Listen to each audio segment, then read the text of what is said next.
আসসালামু আলাইকুম। কেমন আছেন আপনারা সকলেই? জানি আমরা কেউই ভালো নাই, কারণ বাংলাদেশের এখন যে পরিস্থিতি হাতে কেউ ভালো থাকার কথা না।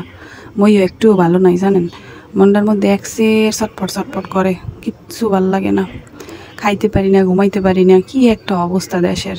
আল্লাহ এই অবস্থা দিয়ে আমাকে তাড়াতাড়ি উদ্ধার করুক। কোনো কিচ্ছু দিয়ে ভাত খাইতে ভাল লাগে না, মাছ মাংস কিচ্ছু, তরি তরকারি কিচ্ছু ভাল লাগে না। এখন বাজে রাত্রির 10টা।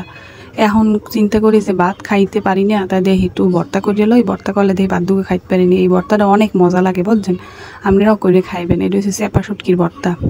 চেপা শুটকি তো অনেকভাবে ভর্তা করা যায়, তা আমি আজকে যেবিলে করবো এবিলে আপনারা একটু ভর্তা করে খাই দেখেন কি ভাল লাগে।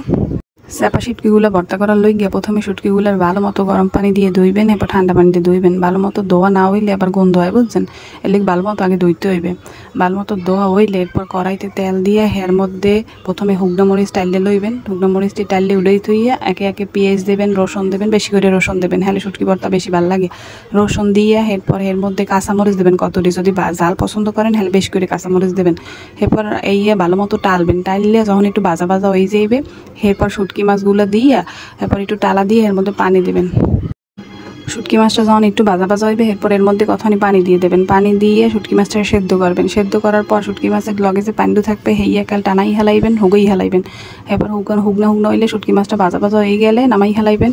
এরপর এই তো দেখেন আমি রাত্রির বাজে এখন প্রায় 10:30। এখন কই কি বাড়াবাড়ি করবো, পাটাপুতো হ্যাঁ একটু ব্লেন্ডারে দিয়ে বেলেন করি, কিন্তু হ্যাঁ ব্লেন্ডারে দিছি পর দেখি কি ভালো মতো হয় না, এর লেগে থুই দিছি। এখন পাটাপুতো লইয়ে বাড়তে লইছি। এখন এই ভর্তার মধ্যে একটুখানি তেঁতুল যদি দিতে পারেন তাহলে ভর্তাটার টেস্ট অন্য লেভেলে পৌঁছে যাবে। আমি কতখানি তেঁতুল দিছি, এখন এই দেখেন বাড়াবাড়ি করতে আসি। যাই হোক, বাংলাদেশের এখন যা পরিস্থিতি হাতে খাওয়ান লন তো কেউরই ভাল লাগে না, এরপরও খাইতে হইবে বাঁচতে হইবে, এর লেগে এই ভর্তাটু বানাইলাম, এখন দুগু ভাত খাম।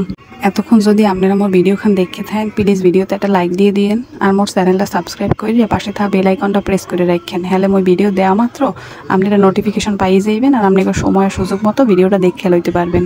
আজ তাই এই পর্যন্তই। আপনারা সবাই ভালো থাকেন আর সবাই সুরক্ষিত থাকেন, কারণ এই পরিস্থিতিতে যে মার বুক খালি হয় সেই বোঝে সন্তান হারানোর কষ্ট। আসসালামু আলাইকুম, আল্লাহ হাফেজ।